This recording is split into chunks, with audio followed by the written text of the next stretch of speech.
ये दंगा भड़काने में इसके इस वीडियो का भी बड़ा काम है मनीष जी, जरा गौर करिए। इसने रात को ये बात बोली है और सवेरे दंगा ये हो गया, तो ये इस आदमी तो एक तरह से अपराधी है ये।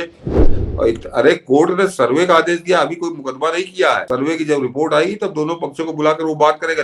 तो ये यासीन मलिक को अपने यहाँ बुलाकर 1 घंटा इसका इंटरव्यू करने वाला इतने दुर्दांत अपराधी को, तो ये आदमी इससे आप दूसरी कोई अपेक्षा कर नहीं सकते। ये आदमी कितना खतरनाक और कितना जहरीला है, इसको आप जरा समझिए क्या है ये। सर प्रोग्राम तो कुछ लोगों के कुछ और भी है। एक आदमी अदालत लगाता है, अदालत लगाने वाला संपादक है, वो अपने आप को सुपर अदालत समझता है। देखिए शाहरुख खान के बेटे में भी उसने अपने आप को सुपर अदालत बना लिया।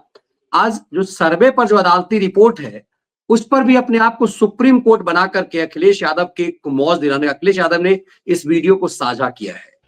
जरा सुनिए अदालत लगाने वाले सुपर जज, सुप्रीम कोर्ट सुपर है। जिस तरीके से हुआ वो दुर्भाग्यपूर्ण है। संबल में मंदिर के नाम पर जो हुआ, जिस तरीके से हुआ वो दुर्भाग्यपूर्ण है। कोर्ट ने बिना दूसरे पक्ष को सुने याचिका को मंजूर कर लिया, सर्वे का आदेश भी दे दिया। 2 घंटे में सर्वे शुरू भी हो गया और रिपोर्ट भी बन गई।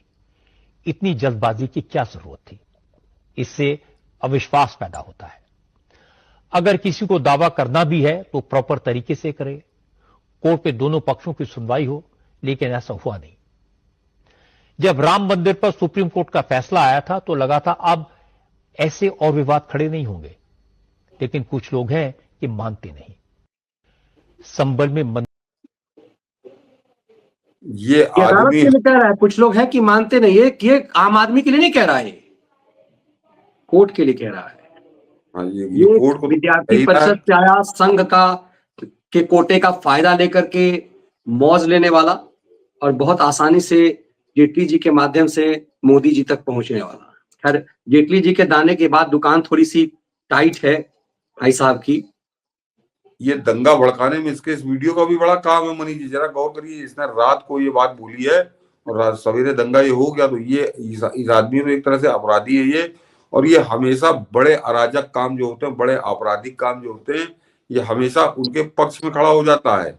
जरा गौर करिए, जिस समय नोटबंदी लगी थी तो अगर हिंदुस्तान में कोई पत्रकार सबसे ज्यादा उसके खिलाफ तड़पा था, कल्पा था और यही बातें कर रहा था, जैसे कर रहा कि इतनी जल्दी क्या थी, अचानक क्यों कर दिया, फलाना क्यों कर दिया, वैसे ही आज ये सर्वे के लिए कह रहा कि कोर्ट ने क्यों कर दिया। अरे कोर्ट ने सर्वे का आदेश दिया, अभी कोई मुकदमा नहीं किया है। सर्वे की जब रिपोर्ट आएगी तब दोनों पक्षों को बुलाकर वो बात करेगा, लेकिन ये इतनी बात नहीं।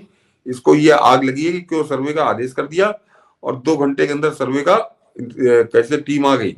तो सर्वे की टीम को आने के लिए कोई महीना 2 महीना चाहिए।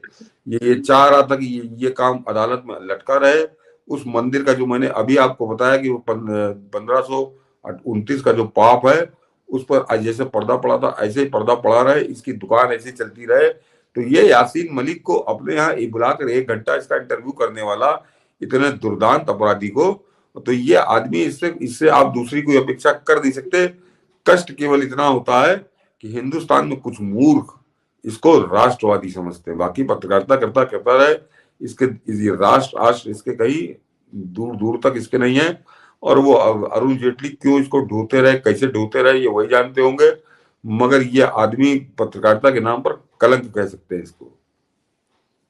बिल्कुल, और इसीलिए देखते हैं आप अक्सर देखते हैं अपनी अदालत में ओवैसी को बुलाना, ऐसे हाँ ओवैसी को बुलाना, मदनी को बुलाना, यासीन मलिक के तो बुलाना, ओवैसी के तो कई बार इंटरव्यू कर चुका है।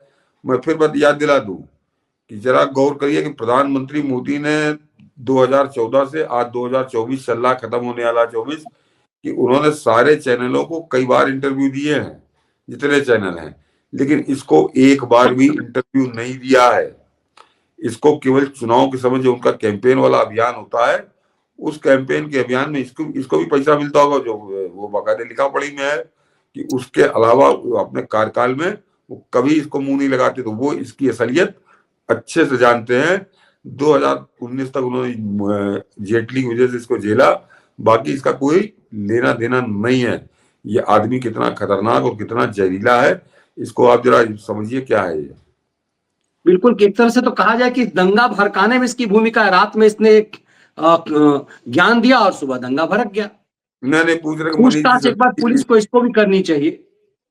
कि मनीष जी, सतीश जी अदालत वाले संपादक की पोस्ट में कि आपकी पोस्ट पर बाबरनामा और आईने अकबरी के पेश सबूत के तौर पर पोस्ट किया।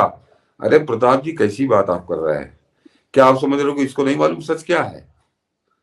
जो मैं इसको इसको कोई सबूत भेजूं तो इसकी बड़ी आंखें खुल जाएंगी। अरे ये दलाल लोग हैं, ये सारा सच जानते हुए हमको आपको झूठ का जहर पिला रहे हैं। तो इनको इनको सबूत दिखाने की जरूरत नहीं है। जो मुझे भी कहीं से मिले ही ना, कहीं मैंने भी पढ़ा ही है ना ये तथ्य, तब मैं आपको बता रहा हूँ।